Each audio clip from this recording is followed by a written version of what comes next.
Welcome to the Retirement Evolved podcast with certified financial fiduciary Adam Bruno.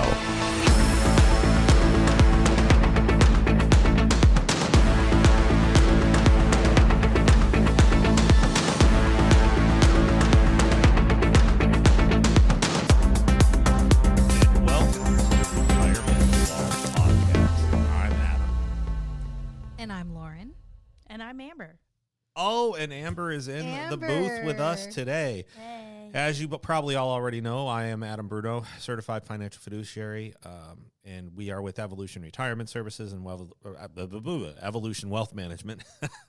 It's Friday, right, Lauren? It is Friday. It's Friday. It is. And I understand you had a really good idea because of something that's happened here. So I realized that we published episode 56, and then we published episode 58, and we missed 57. So, Wow. I thought to myself, all right, well, how about this? We'll just do a Rolodex of questions. Didn't we have like a 257s at one point, two episode? I don't think so. Oh, you just went right over 58. I just went right over it, and I just did 58. Really doing it, just going right over 58. Right over it. So today we're going to do 57 questions for Adam, and Amber's here to help me and help us, kind of ask these questions, because 57 questions, I mean, come on, that seems like one a more lot. time, what exactly is Amber's role here on this microphone right now? Because I just want to be clear. So you're going to be jumping back and forth we're like gonna hot ask potatoes, you, putting me on the spot and asking me questions. Absolutely. I thought that you you'd ready? like that. How many questions are there? 57. All right, I'm going to go through real quick then. I can't do any Yeah. soapboxing. Yeah, right now. we're All just right, okay. it's going to be quick. It's going to be fun. Boom, and, boom, and boom. it's going to be a lot of information, but a lot of little tidbits of wisdom in there, as you always say. So, Amber, thanks for being on today. Kind of. So happy to be here, guys. This is her first ever podcast, so pretty awesome. All right, so Amber, you're going to be even. I'm going to be odd. Is that how we're doing it? Yep. All right, well, let's go. It only makes sense that you're the odd one. Oh, thank you, And Adam. Amber loves to get even, so that makes Oh my makes gosh, sense. this is why, All right. All So, question number 1, what's the biggest mistake people make when they're retiring? Not having written plans for taxes, estate, investment, not having them written out. People retire thinking that they're comfortable, but they're not really in control. So that's what they miss out on, being in control completely of their plan. Having control and clarity, right? Yes. Yes. Love that. Not complacency, clarity. Clarity. The 4 C's. All right. When should someone start planning for retirement? Never too late or early to start. Wow, that was straight and to the point. Yeah. What age can you start taking Social Security? Usually as early as 62. Okay. Okay. Wow. Is it better to take Social Security early or delay it? Well, the real dependence on that is what your income looks like. So if your income is good and you don't need Social Security as a part of that income, I always tell people take it as early as you can, because the break-even point till you would have made more with that is like 70s and 80s. So at that point, is it really going to matter as much? Right. So How much money do I need to retire comfortably? I don't love that question, because that number isn't really, comfort is the key. So how much do I need to support my lifestyle is basically how much you need, right? It's easy for people to say, oh, I can live on $1 million. Not if you have a lifestyle that's costing you $15,000 a month consistently over time. So I would say it's all dependent on your lifestyle. And if people listen to this, they know in their mind they have this number, right? They have some kind of a number, and $1 million probably isn't enough for them. And they're literally saying, can't have $1 million anymore, right? So Yeah. I think if people are real cognizant of just making sure you know exactly what your lifestyle is going to look like, and particularly spending a lot more of the money during the early years of retirement for the trips and the vacations, because when you get into that mid-70s, it starts to become harder to do those things. So also realizing that they're going to balance that out, right? They might spend a little bit more for the first 15 or, the first 15 years, right? But after that, they might not want to be spending as much. So you can afford to do that, right? Absolutely. All right. What's the 4% rule? The 4% rule. Well, geez. And we can be like demystifying some of these, Yeah. there's some of these questions, these are all common questions in retirement.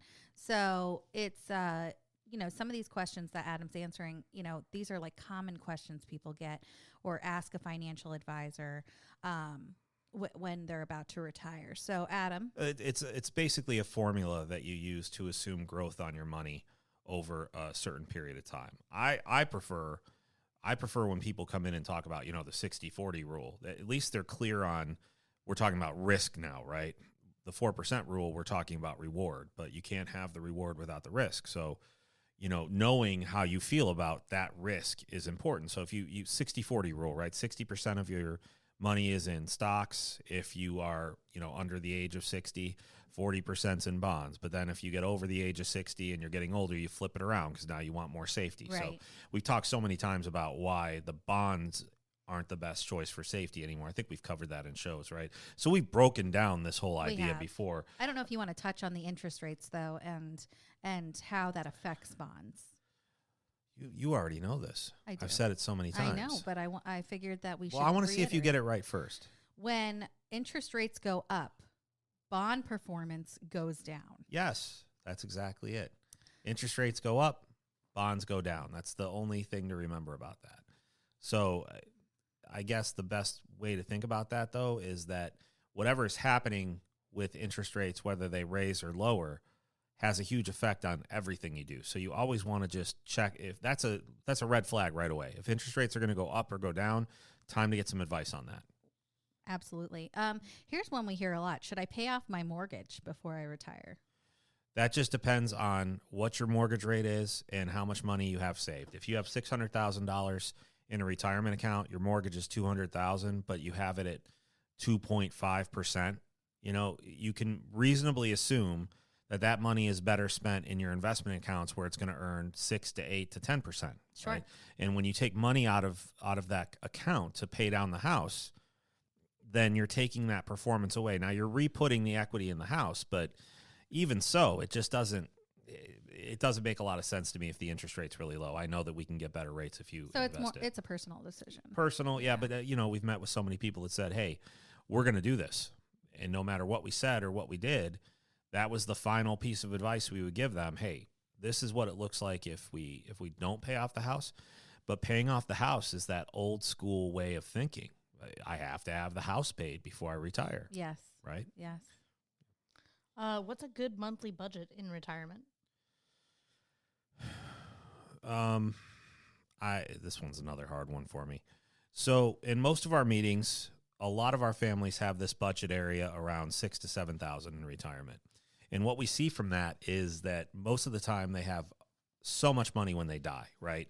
So we kind of get set in retirement in this idea of we have to have this much money a month. But then you start planning a vacation, 2 vacations for the year. That's going to cost you another $30,000. So we have to be cognizant of what the actual real budget is. And I think that should change every year. I don't think it should be something that just every month it's the same thing for the next 20 years. Right. We go over this all the time. What's a Roth conversion? What's a Roth IRA? When you move money from a traditional IRA retirement account and you move that money to a Roth IRA retirement account. And when you move it, you pay the taxes on the amount that you moved. But inside the Roth, the money grows tax-free, and you can take it out tax-free, and your beneficiaries inherit it tax-free. But it is all subject to taxes because taxes are low right now, so it's a good time to do them. There's a lot of people out there that will tell you, oh, Roth conversions, right now they're looking for reasons for people to not do Roth conversions because they're getting inundated with all of this language about why they should do it. Now the person that says you shouldn't do it is getting all the attention, and that catches their attention. So maybe I should talk to this guy about it. The one thing I will tell you is that number is different for everybody. Whether you convert the whole thing or a little bit, it really is a game of taxes and brackets. But the other more important thing that you need to think about is those require minimum distributions from your IRA eventually. They could push you into a higher income bracket, then that pushes you into a higher Medicare surcharge bracket. So now you're paying 4 or 5 times for Medicare Part B. Those are the dominoes that fall, right? And those are not included in calculations when people are telling you whether you should do Roth conversion or not. They're not thinking about the domino that will fall when it is a higher RMD, right? Absolutely. Amber, Yep. do you think he covered kind of the next couple questions here? Yep. I would say, we kind of went over our Roth conversions taxable. When's the best time to do a Roth conversion? Who should consider? Yeah, Roth who should conversion? consider? And we just talked about converting your entire IRA or to Roth all at once. I mean, that's all, those are all questions that we covered. So, Adam, you want to skip to, you want to skip? No, I don't think I want to skip. But can I contribute to an IRA after age 70? Now that's a good one. As long as you have an income, you can contribute to a IRA or a Roth IRA. You can contribute to either one, but you have to have an earned income. So a lot of people after 70 aren't working. So that's really the catch there, and then you have the younger kids who say, oh, I can't afford to put money into a Roth, or I make too much. My favorite is I make too much money to put money into a Roth. And if they're working and they're making a big chunk of money, then yeah, they're going to be unable to, contribute money to a Roth directly. But you can always contribute extra money to an IRA because most people are utilizing their 401k at work. Maybe you max that out and then you put an extra $7,500 or $8,500 in a normal IRA. You could actually convert that to Roth right away if you wanted to. So that's called a backdoor Roth conversion. That's for the younger crowd out there. You should really be looking at that, guys. That's going to go away, possibly, right? It was supposed to go away this year, so it's only a matter of time. Yeah. Amber, let's go ahead and kick off the next one here. All right. What's the biggest tax trap in retirement? The way that we spend money in retirement. Because we look at that money as that's our money. We can use that now for retirement. Some people will want to make big purchases with it, and it leads to more taxes being paid that you probably didn't realize. The other tax trap is for our non-IRA investments, just like our brokerage accounts and our non-qualified is what we call them, investments. And that's when they're heavily invested in mutual funds. Right away, the trap is sprung there. I mean, it's every year the mutual fund's going to redistribute those capital gains to their tax sheet, and they never even spent the capital gains. So that's a huge trap. How do RMDs work, Adam? So at the age of 73 now, used to be 70, then 72, 73. In 8 years now, it'll be 75.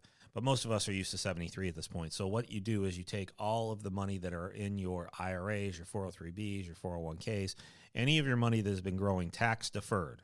Okay, you add it all up, and at the age of 73, you divide that number by 26.5. Okay, that gives you an exact amount of how much you're going to convert. However, you can also use kind of the cheap method is, you can bet on about 4% that you have to take out. So that's how you know how much to take out and how to do it. Can I avoid RMDs? Boy, that's a loaded question. Yes, you can avoid RMDs. You can do things like Roth conversions that you pay the tax now on that automatically decrease your RMD. You could be taking a certain amount of money from your IRA to help support your income and your lifestyle, and that will eliminate future RMDs because you took money out, so it makes the RMD smaller and smaller. Or if you're over the age of 70 and a half, you can actually do what's called a qualified charitable distribution, where the money goes in to your charity directly from your IRA, which will reduce the RMD. So...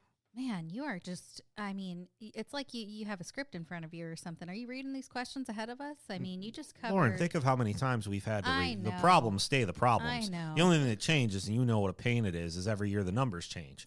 Like the contributions go up, the IRMA bracket goes up. So we always have to adjust for that, but the problems are always going to remain the problems. And the problem is, again, people are comfortable with their situation, and they don't take the next step to be in control of the situation. You can control, Amber, you mentioned how do you avoid RMDs? Well, you can control how much you do in conversions. You can control the fact that right now we're in a 22%, environment. And in 3 to 5 to 6 years, we could be in a 28 or 30% environment. Yeah. So you control when you pay the taxes. That's great. Yeah. So Adam just covered a couple more questions here that we had. So I'm going to start with question 21 here. Should I roll over my 401k after I retire? So that is it's a very touchy subject. What you've been used to is your 401k for the last 30 years, right? You've been used to having that money invested a certain way. What people don't realize is the 401k did its job and got you here.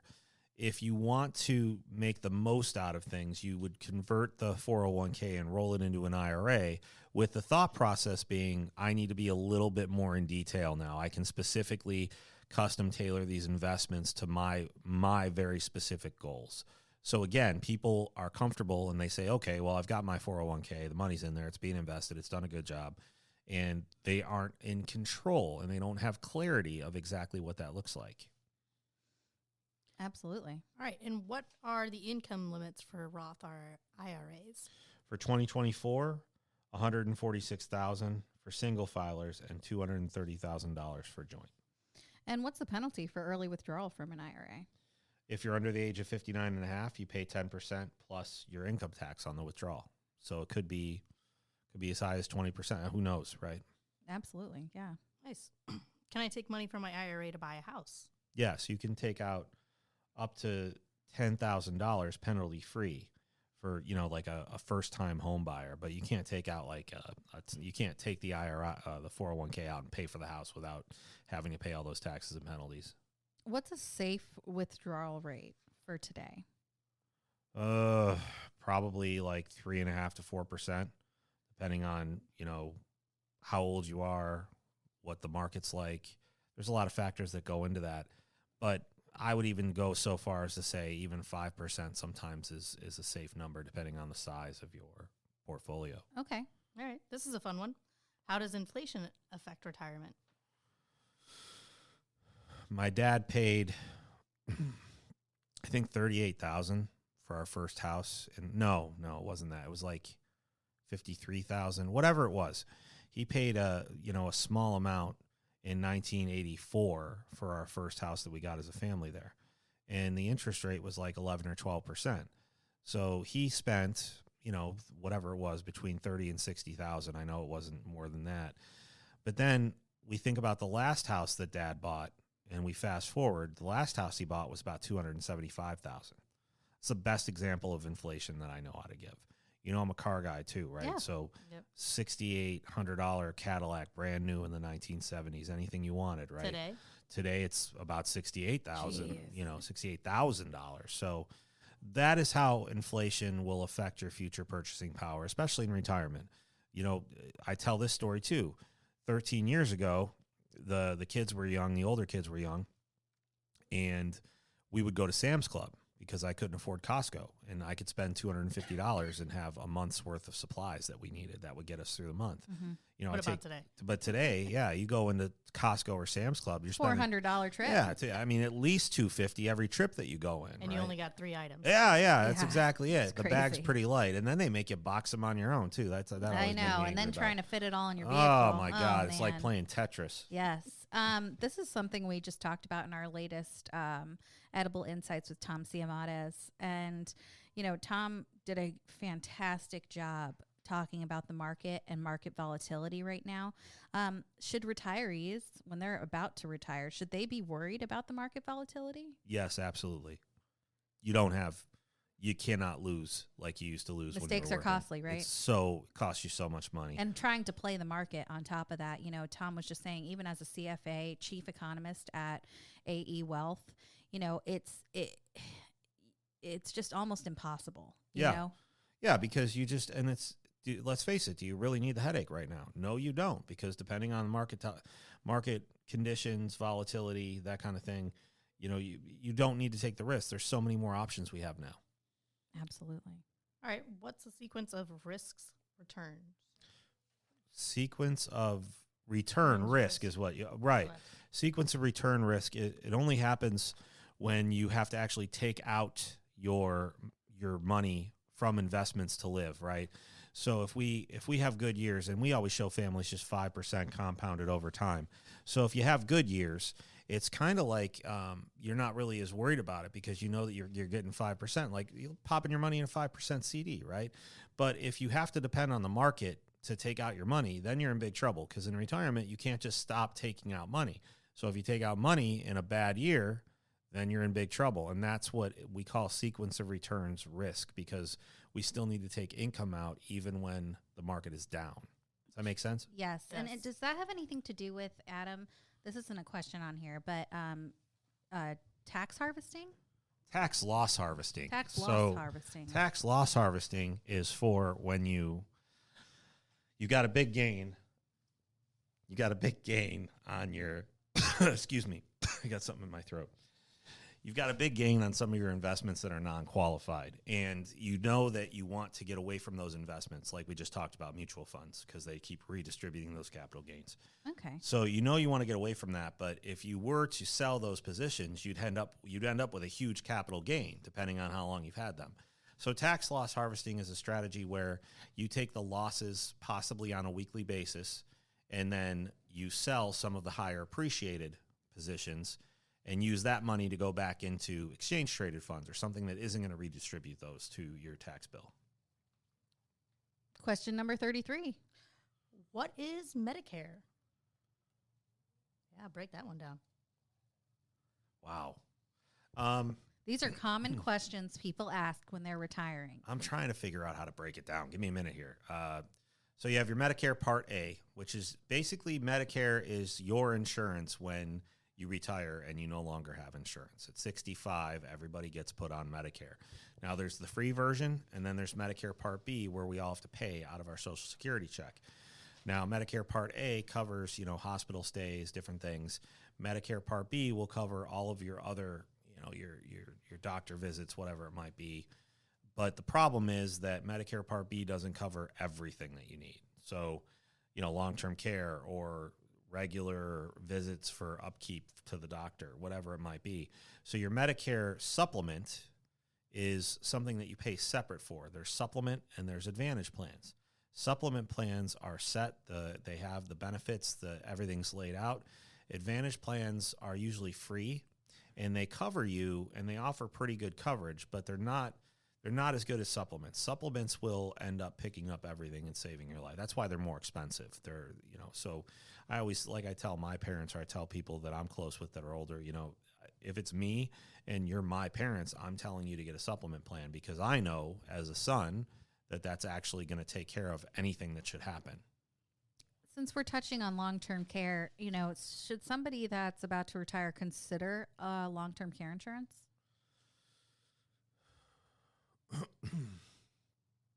What they should consider is the cost of long-term care. If they tried to buy an insurance policy now, it would be a ton of money that they would have to spend. So, and then you run the risk of never actually needing to use the policy, and then you've spent all this money. That's a lot of money to spend just to put your head down at night on the pillow. I think that the best way to attack long-term care is by having a portion of our investments that are designed specifically with that in mind. So longer term, not a risk of sequence of returns, because we're not taking income out from it. So I think just having it planned out, it gives you the peace of mind that you need, rather than paying, $4,000 or $5,000 a month for a long-term care policy. Does that make sense? Yes, it does. All right. Yep. All right. How much does Medicare cost? You mean which part of Medicare? Part B? Yes. Yes. So Part Part A is free, right, for most people. Right. But Part B, we do this in our workshops all the time when we talk about the Medicare stealth tax, the surcharges. Part A is free, right? But Yes. Part B, usually it starts without the Roth, without the conversions, the surcharges, all that stuff. Part B starts at about $174 a month and some change. I can't remember exactly the change. $174.70. Yes. And that's where it varies by income. If you go above $106,000 as a single individual, or $212,000 as a couple, that's where you have to pay more for that Medicare Part B if your income goes up higher. So basically, you did a great job. Now pay us more money. Yeah. Is there a penalty for not signing up for Medicare on time?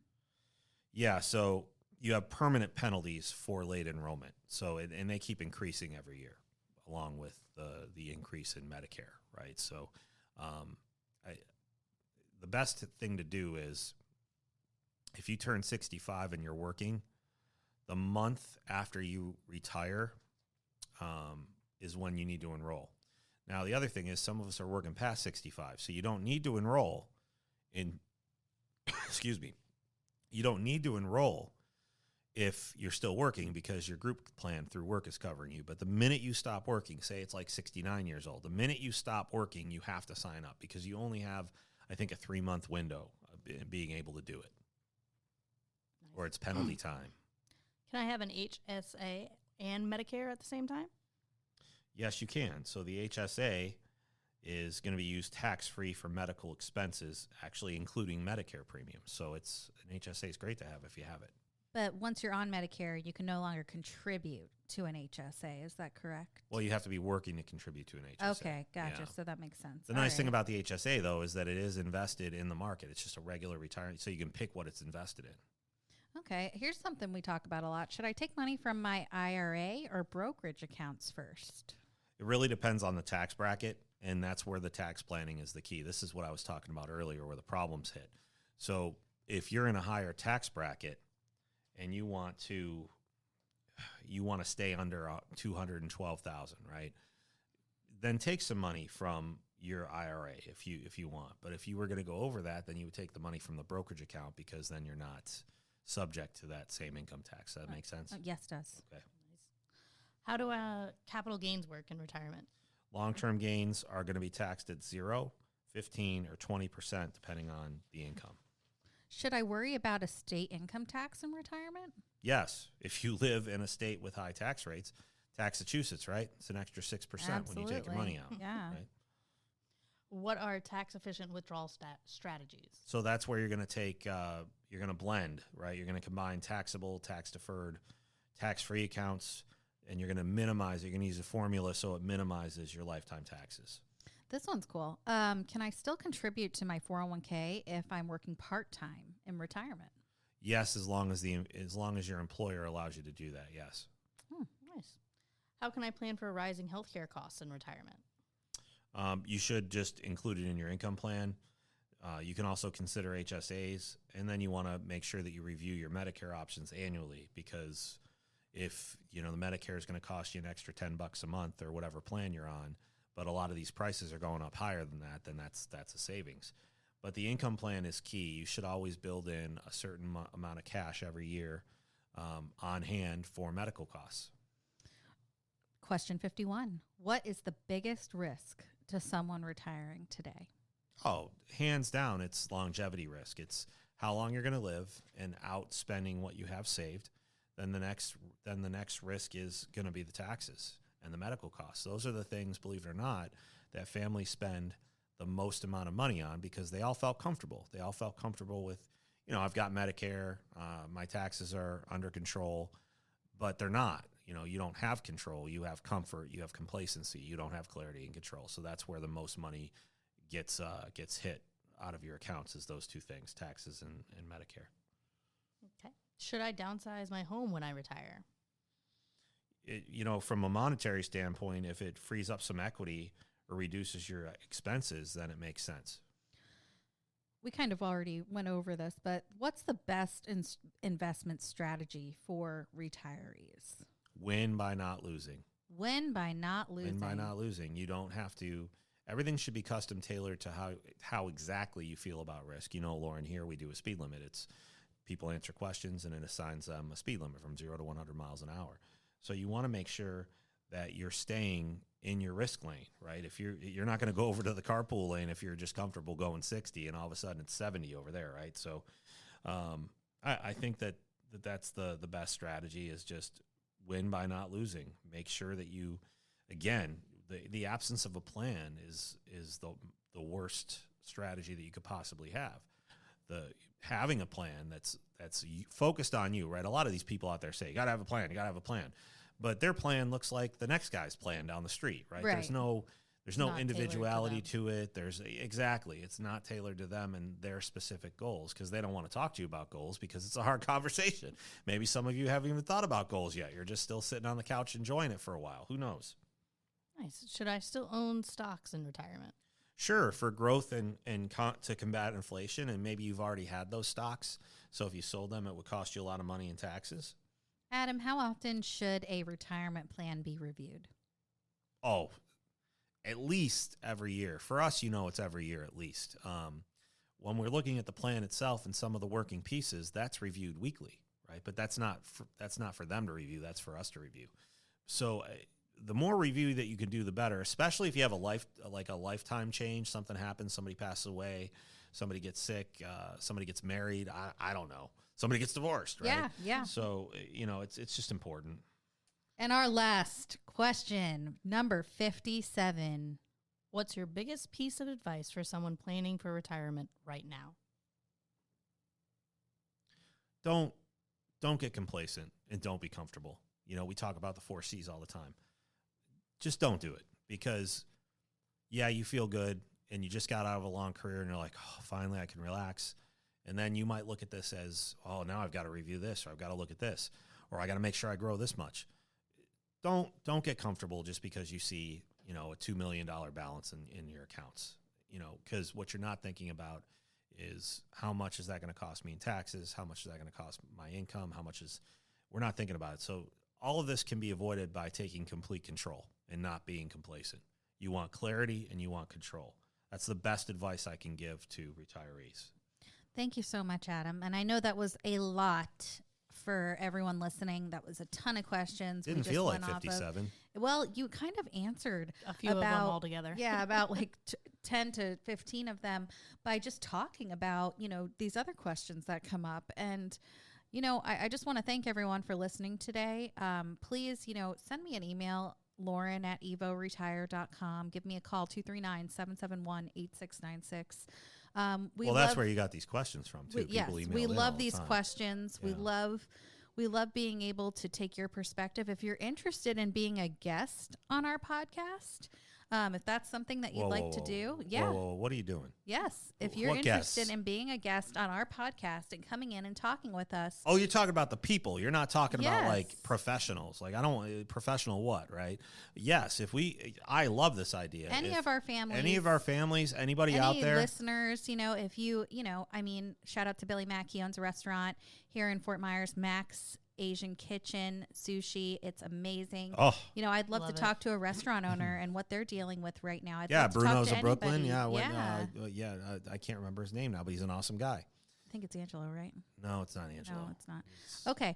Well, if you guys are interested on coming in the office and joining us on the podcast, we'd love to have you. We do have a lunch and learn coming up. That'll be June 3rd. It starts at 11 a.m. now, guys. So just remember, June 3rd at 11 a.m. at the Hilton Garden Inn right across the street from us at Evolution. Our speaker this time is going to be Matt Stoll with First Trust Portfolios. He is the vice president there. He always has something great to say, some new information, something that's going on in the world right now. And we like to get that information from the groups that we've actually vetted and used that we know are. And First Trust, can't say enough about our relationship with them and the people there. That's what it really comes down to. You get a guy like Matt and you just, wow, that kind of that level that he's at. And big shout out to Amber for her first podcast ever. Did we give a shout out to her for her first child ever? That just happened as well. Oh, my Archer. Yeah. Yes. Don't get her started because then she'll talk about that for an hour. Oh my God. Well, she just had a sweet baby boy. He is a cute kid. He is adorable. We just love him. We do. The family's getting bigger. Then shout out to Kurt for his triplets. Oh yeah. That's going to be a time. I can't wait. You and I, we're all just kind of like, this is going to be so cool. We can't wait to see how he's going to do this. Oh, my gosh. Poor guy. Yeah. Well, yes. Thank you, everyone. Feel free to go to our website, evolutionretirementservices.com. Download Adam's book, They Lied, The Real Cost of Your Retirement. Give us a follow on Facebook, Instagram, LinkedIn. It's Evolution Retirement Services. Until and the new book's almost, we're not done yet. I feel like you're rushing here. We still got at least another 5 minutes. I mean, that's crazy. Speaking of which, let's use that time to talk a little bit about the new book and how hard it was to get that sucker done, right? I mean, we went back and forth on that thing. There were so many, and I don't know what I did this time that was so different. I think that last time it was like throwing everything against the wall, the mountain, like just putting your shoulder into everything because it was, I just started out and we were just starting the company out. We were a little bit more aggressive. And this book was supposed to be a little bit more educational, right? And what I didn't like about it is it was getting too educational. I wanted it to be more about empowerment, than education, more about control, clarity. I also like that you put a nice new spin on it where it's interactive. Yes. There's a couple things in there that, there's questions that you just wouldn't think about unless you're reading this Yeah, book. there's opportunities to journal for themselves. Absolutely. And then inside the book, it's all private, right? So yes. There's actually an example of how to build a Retirement of All blueprint in there as well. I mean, they won't be able to do it all on their own, but they'll have a really good, before they ever see us, they'll have a really good idea of kind of things we do. And I'm excited about that for the first time. A lot of people say, don't put that in there. That's what you do. That's different. No, it should be available to everybody. And that's why I felt like writing this book was really going to hopefully go that step further towards individualizing the industry, right? Not doing what it's always told us to do, right. but treating it on an individual basis, yes. treating it as a tool, not letting it treat us as the tool. Does that make sense? Did yes. I say that right? No, I like that. So I'm really excited about the book because, first of all, as far as I know, we're going to make sure it's free for, all of our families and the people that are listening and everything, because we're going to put it on our tax-free Fort Myers website. We are. Yeah, so that's specifically. Then it'll be on Amazon too. And they tell me that it's tracking that it would more than likely be a bestseller in its category for that. We'll see if that happens, right? That'd be nice. That would be amazing. Shout out to Tom and Carol at Two Penny Publishing. Publishing. For helping Adam through this journey. It's been incredible, and we appreciate you guys. Listen, even if you're just much. trying to write something for your kids, like a legacy piece or something like that, they made it so easy because you know how I am. I get all my thoughts and I'm off a mile a minute, so I just type them all down, and then it looks like a big jarbled mess. But Jess and the team there, they really helped me put it all together. And what was really neat about it was my book, right? The last company that I used was good, but I spent, 90 minutes going through and yes. talking about whatever. And then they tried to kind of write it, and I had to go back and say, nope, and chapter by chapter, just edit it and put it in how I wanted it to be. Now, later on, they told us that they would have done that for us. But, this process didn't make me feel anything like that. It was just a smooth. And I feel like, especially with my discovery of artificial intelligence, because I apparently didn't have enough before I met this thing. I named it, though. I named it Jarvis. So according to Jarvis, it's everything would appear that it's in my voice. You get a lot of feedback. And the nice thing about that is you can have a critique from somebody who, act like you're this book editor or this critique person. And so I've kind of been able to see what all the response might look like to it, which is also huge to me. It's just going to be a great project, and it's hard to kind of usually wrap and put a bow on that. But I really feel like I'm putting a bow and a stamp on this point in our career together in our life. And I do think that it's important for everybody to think about the legacy that you want to leave for your kids. I'm in the middle of writing down legacy pieces for each one of the kids. Like every day I try and add something in there. So by the time I pass away, just advice about life, what I was thinking about them, what happened with them today, all those things, you stack it up. Like people do not appreciate the written word anymore. Like yeah. if your kid can read about your life from your eyes while you were raising them, at the end of when you're gone and they don't have anything else to look back on, this is something that they can look back on. So this whole writing process has really brought out this whole idea that it really is a lost art. And I think that all of our families that listen to us would agree. Letters, book reading, those types of things. I mean, we could read it on a Kindle, but I still can't turn the page, right? I can't yes. smell the paper. Yeah. That's the hard part. I love the nostalgia of having a book in my hand. And I know you were a big reader. Yeah. I do. I have a collection of books. I would love to have like a little library. Here, yeah, I've been saying that for a while. It would just be wonderful. Yeah. But yeah, just opening a book and being able to feel the pages in your hand and take you, every book takes you on a journey. Well, I think the second best is adventure. then you have like Matthew McConaughey. I wanted to read that Green Lights book, yes, right? Yeah. So I just haven't had time to open up the book. So what I did was I really want to read this, right? So on the way home, I downloaded the Audible copy of it, which and is it's also actually wonderful. well, it's McConaughey reading it. Oh. Really? So that's kind of cool. Like I wouldn't mind doing that. Like that would be great. It's kind of like he's telling a story. You're listening to a TED Talk or whatever. Yeah, my first choice would be to read the actual book.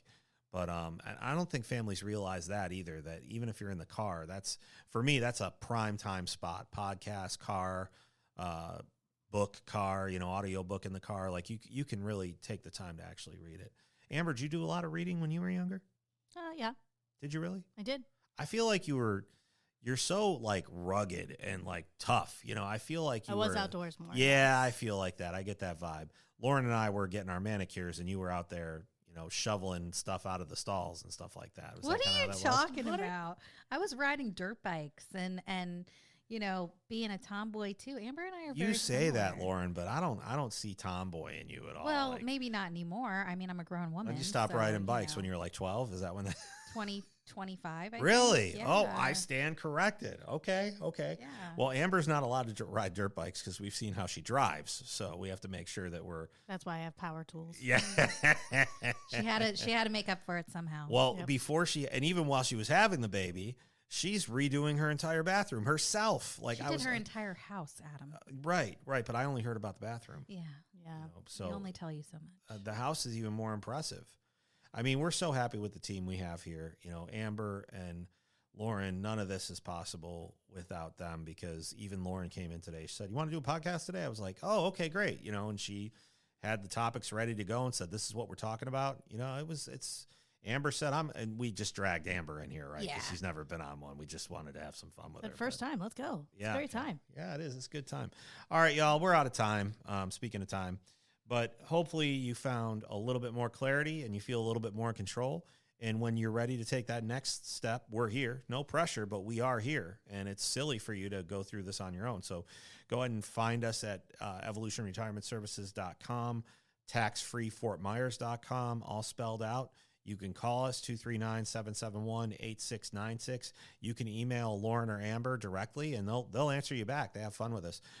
It's either amber@evoretire.com or lauren@evoretire.com. Or if you just want to get right down to the numbers and just data people, then you can email Kurt@evoretire.com. It's KURT @evoretire.com. And congratulate him on his triplets, too, while you're doing that. All right, folks. All right. Well, have a good week, everybody, and we'll see you next time. Peace out.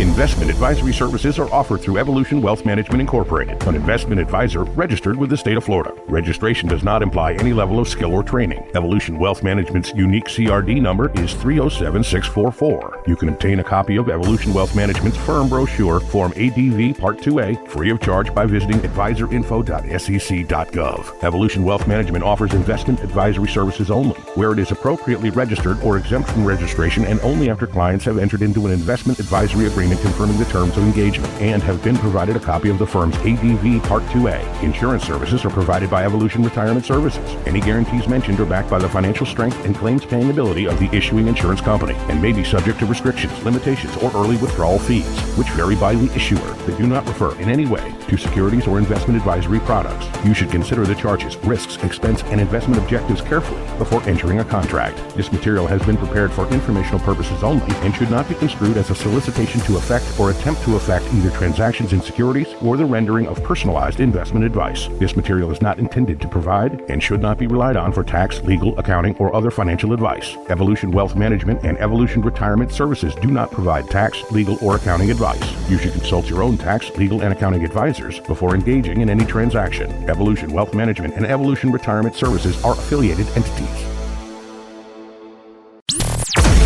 Investment advisory services are offered through Evolution Wealth Management Incorporated, an investment advisor registered with the state of Florida. Registration does not imply any level of skill or training. Evolution Wealth Management's unique CRD number is 307644. You can obtain a copy of Evolution Wealth Management's firm brochure, Form ADV Part 2A, free of charge by visiting advisorinfo.sec.gov. Evolution Wealth Management offers investment advisory services only, where it is appropriately registered or exempt from registration, and only after clients have entered into an investment advisory agreement confirming the terms of engagement and have been provided a copy of the firm's ADV Part 2A. Insurance services are provided by Evolution Retirement Services. Any guarantees mentioned are backed by the financial strength and claims paying ability of the issuing insurance company and may be subject to restrictions, limitations, or early withdrawal fees, which vary by the issuer. They do not refer in any way to securities or investment advisory products. You should consider the charges, risks, expense, and investment objectives carefully before entering a contract. This material has been prepared for informational purposes only and should not be construed as a solicitation to effect or attempt to effect either transactions in securities or the rendering of personalized investment advice. This material is not intended to provide and should not be relied on for tax, legal, accounting, or other financial advice. Evolution Wealth Management and Evolution Retirement Services do not provide tax, legal, or accounting advice. You should consult your own tax, legal, and accounting advisors before engaging in any transaction. Evolution Wealth Management and Evolution Retirement Services are affiliated entities.